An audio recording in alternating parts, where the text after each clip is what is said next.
आपके साथ मेघा और आप देख रहे हैं भोपाल महानगर न्यूज। आइए चलते हैं कुछ खास खबरों की ओर। कर्नाटक विधानसभा चुनाव में भगवान हनुमान की राजनीति में एंट्री कराने वाली बीजेपी को 2 अंकों में सिमटने वाली कांग्रेस ने मध्य प्रदेश में जीत का जोरदार जश्न मनाया। पार्टी के भोपाल स्थित प्रदेश कार्यालय में बीजेपी का सूपड़ा साफ होने की खबरों के साथ कार्यकर्ता और नेताओं का जमावड़ा होने लगा है। फिर ढोल नगाड़ों की थाप के साथ जीत का जश्न भी शुरू हुआ। अच्छी खासी जीत से उत्साहित पार्टी कार्यकर्ताओं ने आतिशबाजी की और एक दूसरे को मिठाई खिलाकर सरकार बनने की खुशी का इजहार किया। तो इस मौके पर पूर्व मंत्री पीसी शर्मा और कर्नाटक की कुछ सीटों के लिए प्रभारी बनाए गए पूर्व मंत्री उमंग सिंगार और मीडिया विभाग के अध्यक्ष के मिश्रा सहित बड़ी संख्या में वरिष्ठ नेता और कार्यकर्ता मौजूद रहे। कर्नाटक विधानसभा चुनाव में जीत का परचम लहराने वाली कांग्रेस और करारी पटकनी खाने वाली बीजेपी में मध्य प्रदेश में विधायकों की संभावित खरीद फरोख्त को लेकर खटपट शुरू हो गई है।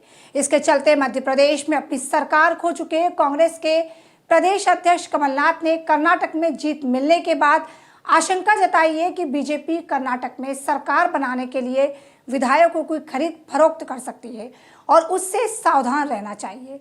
कांग्रेस के प्रदेश अध्यक्ष का बयान आते ही बीजेपी के प्रदेश अध्यक्ष बीडी शर्मा ने भी कमलनाथ को कटघरे में खड़ा करने में देर नहीं लगाई।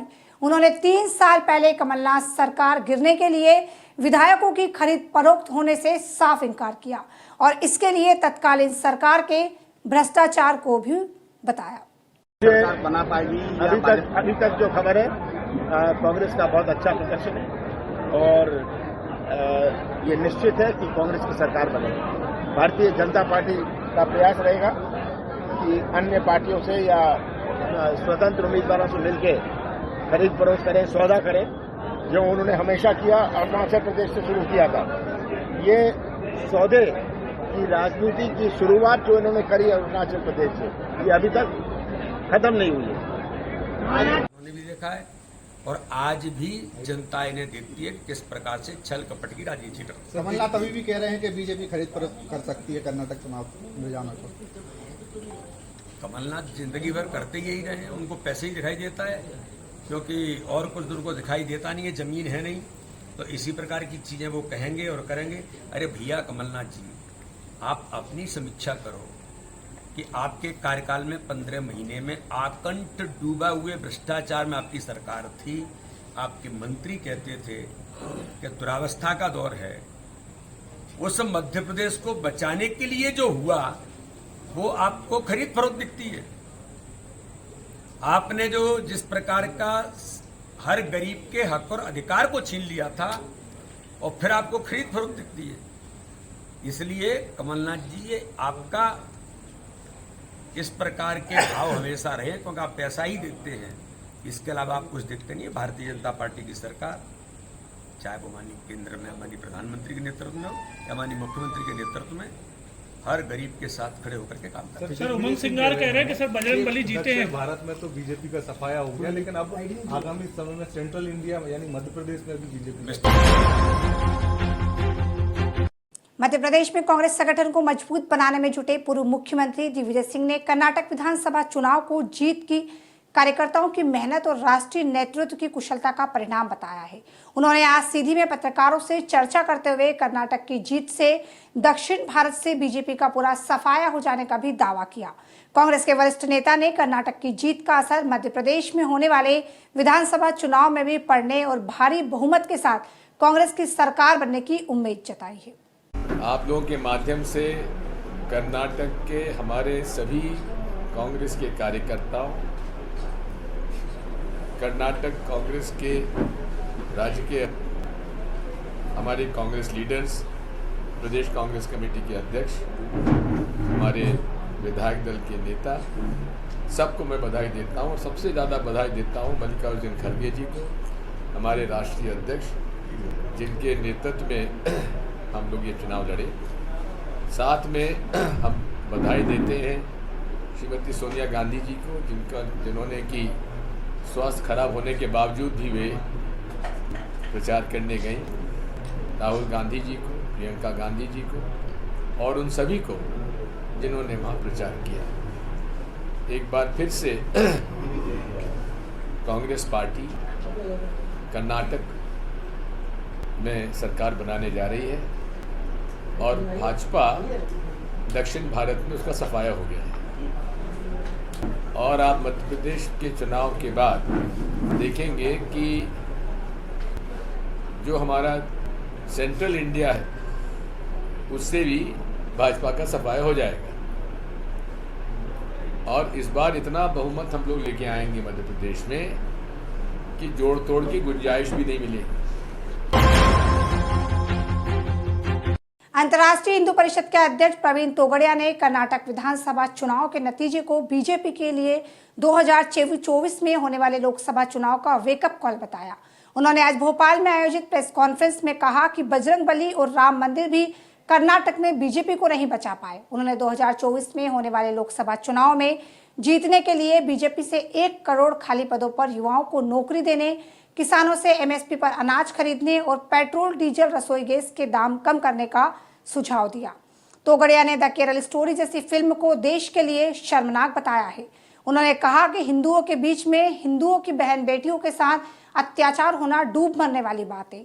तोगड़िया ने भविष्य में ऐसी फिल्में नहीं बनने देने के साथ ही एंटी लव जिहाद कानून बनाने की मांग की। उन्होंने जनसंख्या नियंत्रण कानून बनाकर 2 बच्चों से ज्यादा पैदा करने वाले लोगों को 10 साल की सजा देने की भी मांग की है। इन्होंने बजरंगबली को भी बुलाने की कोशिश की, सारे प्रयास मदद नहीं मिल पाई। मुझे दर्द है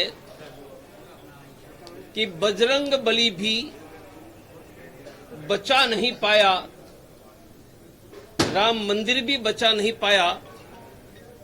यह खतरे की घंटी है। मैं चाहता हूं सरकार में 1 करोड़ खाली नौकरियां खाली है राज्य केंद्र सरकार में। 3 महीने में भर दो, 1 करोड़ युवाओं को रोजगार मिलेगा, आपको वोट भी मिलेगा। किसानों के लिए एमएसपी का कानून बनाओ, किसान के वोट मिलेगा। आप यह देश में पेट्रोल डीजल के दाम कम करो, गैस के सिलेंडर के दाम कम करो। आज जिस रेट में पेट्रोल सरकार को मिलता है, यह पेट्रोल हम 60 रुपये लीटर दे सकते हैं। मैं अगले चुनाव में भाजपा को वोट मिले यह सुझाव दे रहा हूं। 1 करोड़ सरकारी नौकरियां भरकर 1 करोड़ युवाओं के वोट ले लो। एमएसपी का कानून बनाकर 70 करोड़ किसानों के वोट ले लो और पेट्रोल डीजल गैस के सिलेंडर के दाम कम करके करोड़ों गृहिणियों के वोट ले लो, तो शायद बजरंग बली का नाम लिए बिना भी बजरंग बली के आशीर्वाद मिल जाएंगे। भोपाल में नियम कायदों के विपरीत कहीं भी गोली जा रही शराब की दुकानों का विरोध होने का सिलसिला थम ही नहीं रहा है। इसके चलते आज कमला पार्क के पास खोली जा रही शराब की दुकान के विरोध में क्षेत्र की महिलाओं ने धरना प्रदर्शन किया।